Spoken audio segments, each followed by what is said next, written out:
So one of the other areas that we wanted to focus on is data. And what we wrote in the paper is that we really, as an industry, are drowning in meaningless data.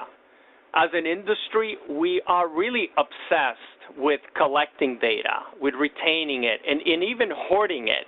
We keep it because we want to make sure that we meet all statutory and regulatory requirements.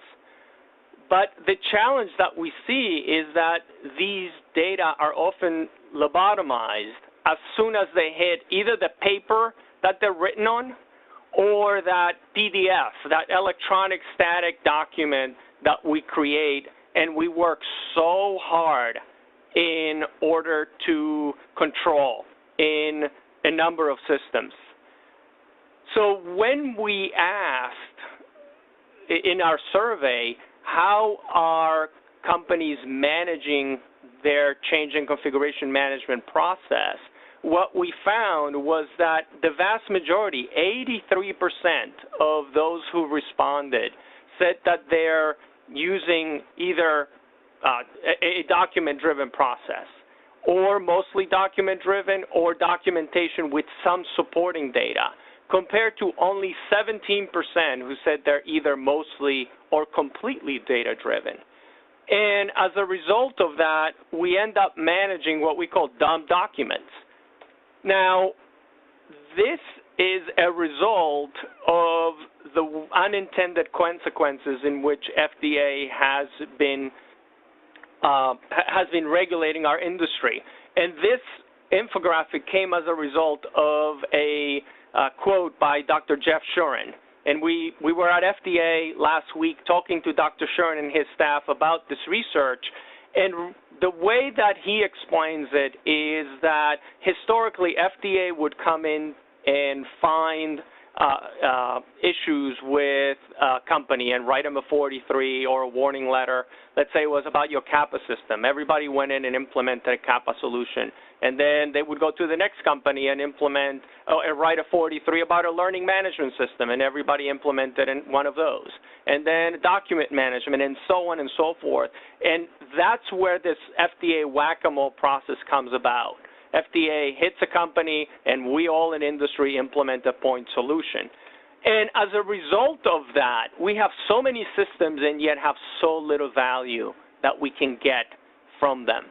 So as you can see, when we ask participants in our research about what three-letter acronym system they're using, you can see most of them are using QMS. Some of them are using PLM and ERP and analytics and so on. But what's interesting is how low the number is for the companies that told us that they're getting high value out of those systems.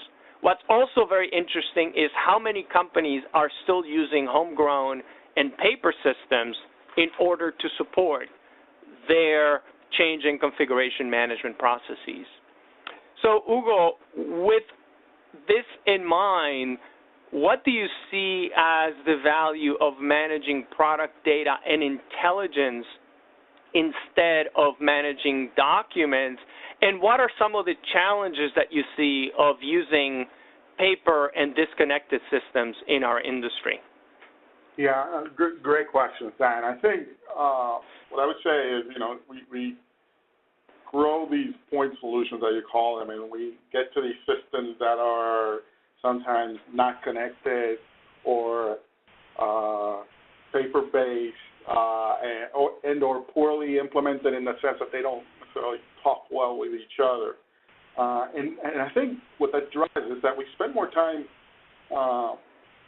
trying to collect data rather than analyzing, right? Doing an inefficient process. In my mind, that leads to a lack of action or missing out on lessons that the data can provide us. We certainly get to those with more time and effort, and so we can't, make good use of those.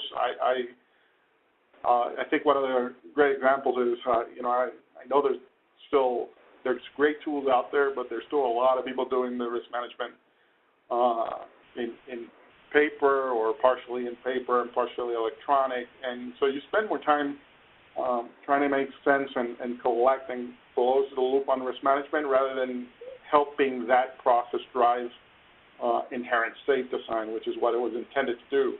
So you're less likely in the long run, I think, to get to a value-add solution that really drives quality improvements, and you spend more time just trying to navigate and manage the effort to collect the data that you have.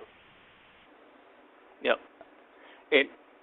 To build on what you just said, I'm always amazed when we go and visit with medical device clients, how many decisions are made on spreadsheets, as opposed to mining the data that you have in the systems that already exist. Bill, what's your perspective on the topic?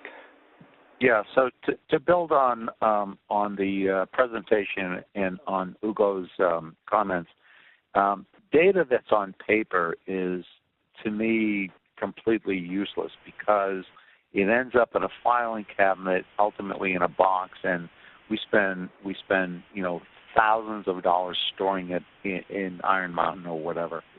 To me, it's about taking that information, that data that we can derive from our processes, from our field complaint information, et cetera, and understand how we can improve what we're doing. And if that's on paper, to go back and dig that up and pull it out and research it, it happens, it usually is very reactive. That happens when we have a recall, when we have a warning letter, when we have something that we have to go back and do it. But we don't do it in a proactive manner, and that to me is really the shame in all of that. Where us as an industry manage documents as opposed to managing data and information. Yeah, it often happens when FDA gives us a whack, and it's a little wake-up call, and we need to go to those Iron Mountains and get the information very quickly, get an army of people to parse through it, put it into spreadsheets, and then try to make a decision after the fact. Yeah, and that whack-a-mole analogy is fantastic because that is a very reactive environment and something that we all live in that we should not be there as a normal course of business.